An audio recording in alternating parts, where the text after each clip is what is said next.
ఆ అన్నమాచార్యుడు, పురంధరదాసులంటి గొప్ప గొప్ప వాగ్గేయకారుల యొక్క సాహిత్య ప్రభావంతో క్షేత్రయ్య గారు సుమారుగా 4500 పదాలు పైగా రచించారు.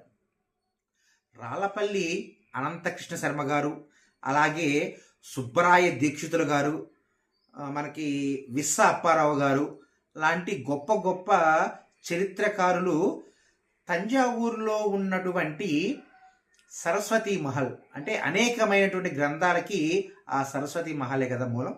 ఆ సరస్వతి మహల్లో ఉన్నటువంటి క్షేత్రయ్య గారి యొక్క పదాలను, వారి యొక్క చరిత్రను ఈ మహానుభావులే బయటికి తీసి మనందరికీ ఆ క్షేత్రయ్య యొక్క గొప్పతనాన్ని తెలియజేశారు.